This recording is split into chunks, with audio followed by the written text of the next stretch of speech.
Hi, I'm here to teach you about the new CADD Solus pumps, which will be coming to the unit soon. They're going to be used for peripheral nerve blocks and epidurals. The RN will be responsible for learning how to change the cassette and replace the batteries.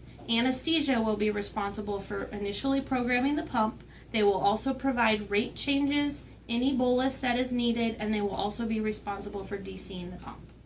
Nurses will need to know that blue cassettes and blue tubing are used for peripheral nerve blocks, and yellow cassettes and yellow tubing will be used for epidurals. The tubing for both are good for 96 hours.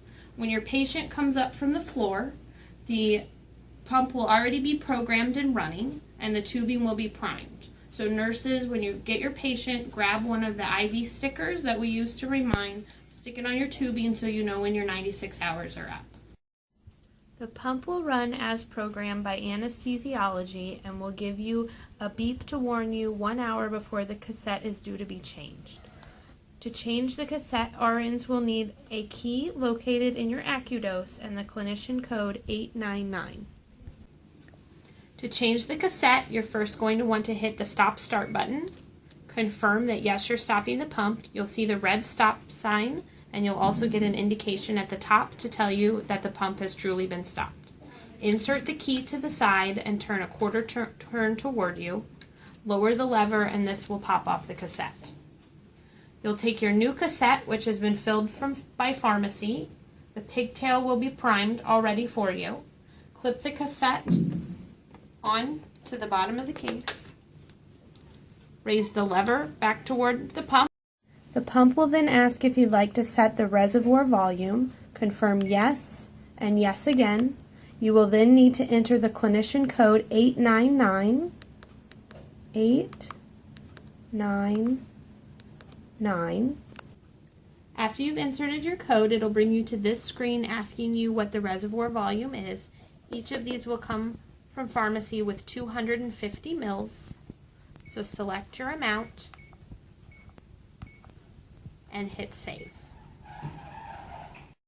After changing the reservoir volume, the pump will ask if you need to prime the tubing. In most cases, you will not, unless you've had the 96 hours pass where you need new patient tubing.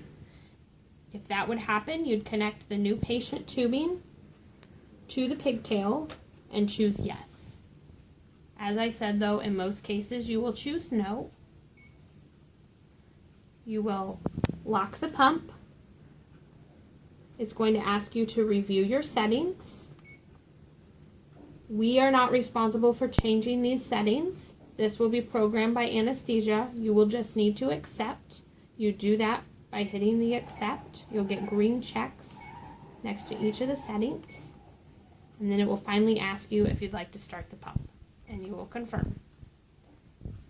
You can note at the top of the pump it will say running to indicate that it is running correctly. When changing a cassette, you will scan the medication into Epic and request your cosign. The nurses are responsible for will be changing the battery. This is located at the top of the pump. You turn the gray knob a quarter turn to the left. It takes AA batteries. These just lift out. There's also an indicator to tell you which direction the batteries go. Slide in the new batteries and turn the knob at the top. When the physician has DC'd the CADD pump, it's the RN's responsibility to assist with co-signing and wasting with the anesthesiologist. Each of the pumps can be cleaned by using any of the wipes. Be careful of the electronics on the bottom. You never want to submerge it in any water.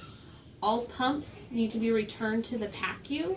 They can either be sent with anesthesia at time of DC, or you can also call the PACU to return the pump.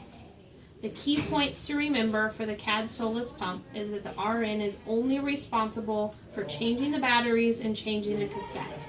These are controlled medications, so you will need a cosigner and Epic at the time of cassette change.